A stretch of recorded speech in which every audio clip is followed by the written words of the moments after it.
The fix is in now. That's me. Meh. I'm the fix. And just did a little planting project out in the backyard.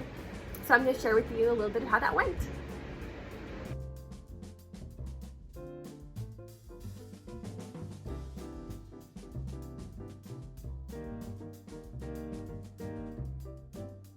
So all of this is going to be a wildflower meadow to attract bees and butterflies. And we have some very large items like this guy right here. Back over there in the base of that tree is the groundhog burrow entrance. So anyway, 400 of us, I believe I mentioned this, got citations. One of the city officials, who we pay with our tax dollars, was sent down here by his boss to, and I quote because I called him, to do a search and destroy mission on all of the residents of the city who have not maintained their yards to the standards of this corrupt shit little town. Standards that are questionable at best. So anyway, all of this I got a citation for, which my question to them is, it's across from a fucking construction site. So why does it fucking matter? Because it doesn't fucking matter. Ooh, I think that is that dragonfly that I was looking for before.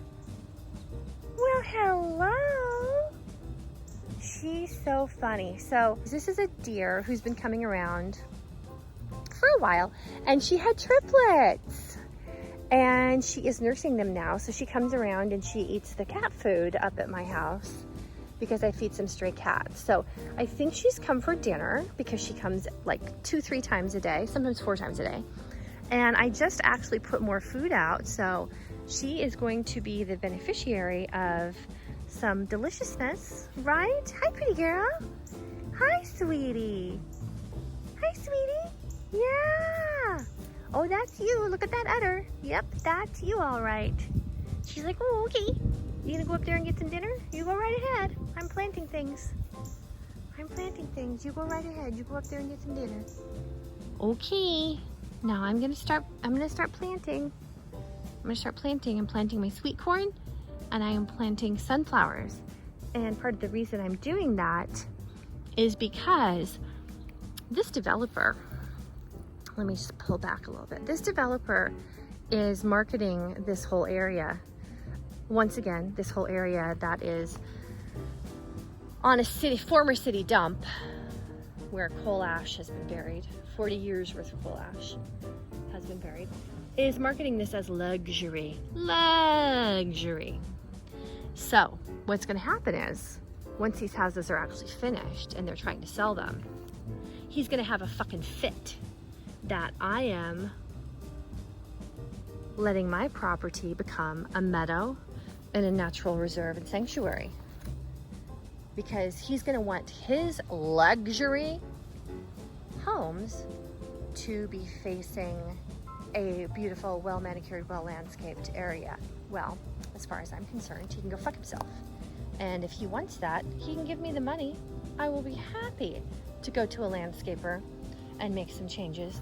But that is going to be at his expense, because it will be to his benefit, not mine, because it's not what I want. And what it will do is, if this looks like some kind of, welcoming park or something, then he's going to get higher prices for his homes across the street. I have a feeling that the people who move in behind me are going to assume that the chain link fence up there, which I think you can probably see, that the chain link fence up there is the demarcation line for my property. And they're not going to understand that all of this, basically up to the street, is my property. And I have a feeling that they're going to cross the street and come over here. And if I had this like really well manicured and nice and had a path going through it, which is what I want to do eventually, and have string lights and have a, just these, like I said, these little reading stations, I would guess that anybody across the street is going to assume that it is accessible to the public, which it is not. And I don't want to be an asshole and put, you know, private property, no trespassing, do not disturb signs, although I did buy them just in case. Oh, there's the hawk with the missing feather. Dude, you have 2 missing feathers. I have one of them. I'm so sorry. Oh gosh. Oh gosh. I don't know how that happened, but I feel badly. I wish I could give it back to him and then it could, like, you know, go back where it's supposed to. Anyway, I've been rambling. I'm gonna stop now, but it's time for me to plant some corn and some sunflowers so that I can establish a pattern of having planted them, so that when this developer gives me a bunch of shit, which he undoubtedly will because he's a fucking asshole, that I can say, I've already been planting that kind of stuff for 2 years, so you can go suck your own dick. Okay, bye.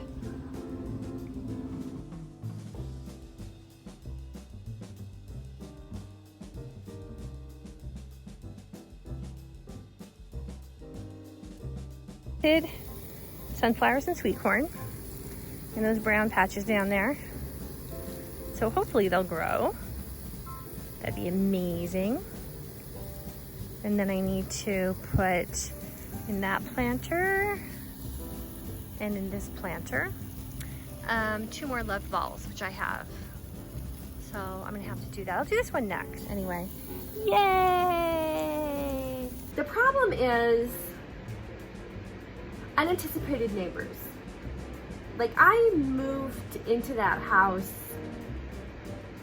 predominantly because there were no people nearby. There were no other houses nearby.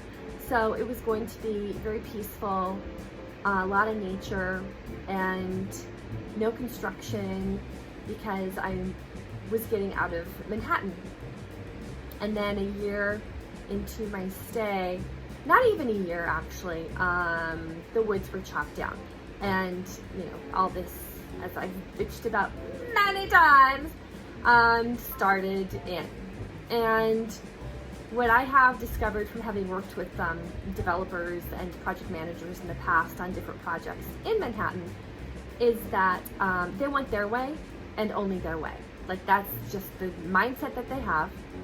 And a lot of them can be very, you know, better to ask forgiveness and permission, so they do whatever the hell they want, and then they will be like, oh, we're sorry afterwards, but then it's too late. They did that actually with a tree that was a double trunk tree. They cut down one of the trunks because it was on their property, and then I was gone for a few days, came back, and but they cut down the other tree when I was gone. So there's really not much you can do about it once you cut the tree down. It's gone. But that's the kind of person that this is. So his luxury home's view is my backyard, my neighbor's backyard. So he's going to want to control that kind of view because he'll get more money if our yards look like an architectural digest. It just enhances the value of the properties that he's trying to sell, so he can get a premium for them because they are across the street from, you know, beautifully landscaped, well manicured yards that have, you know, walking paths and lights and, you know, fountains or babbling brook things and, you know, all that stuff that you can buy. That's what they're looking at. Oh my gosh, you're gonna pay more, of course.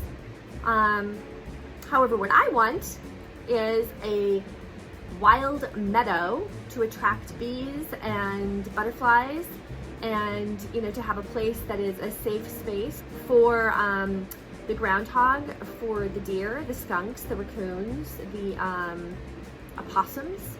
I want them all to be able to come over and be able to wander around my yard, to forage, to do whatever they want. And I want that because I'm anticipating that some of the people who might move into a quote-unquote luxury neighborhood will not necessarily be wildlife friendly.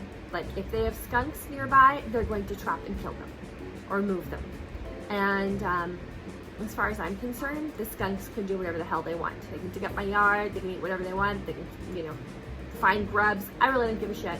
It's their land as much as it is mine. So They have every right to do whatever they want. And the same with every other animal.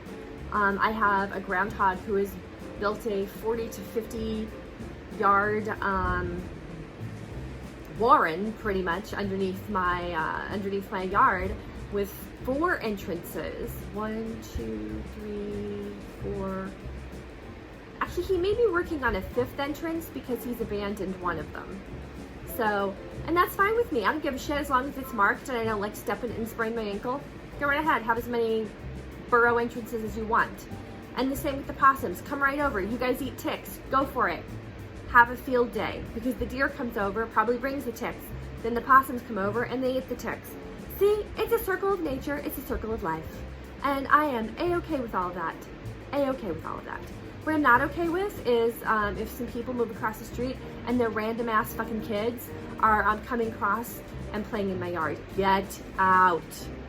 The yard's for the possums and the raccoons and the groundhog and the deer and anybody else like that. Not for you. Play in your own yard. So anyway, I'm going to be that person. I can already tell. One would only hope that I'm also not the type of person, but this remains to be seen, that gets a super soaker and super soaks the kids out of their yard. Because that could be a possibility. It could be, simply because I've already thought about it. And once you think about something, then you can, thank you, Pee Wee Herman, you can execute on it at some point. Anywho, problem. Anticipating an issue. Solution. Take steps to ensure that the issue is manageable and controllable when you do encounter it. So, it's not an easy fix. It sometimes takes years of planning. Years of planning. Years of establishing a baseline. But that's what I'm going to do. So anyway, thanks for joining me. I hope that at some point I will have a bunch of sunflowers to show you. Thank you, and the fix is out now. Bye-bye.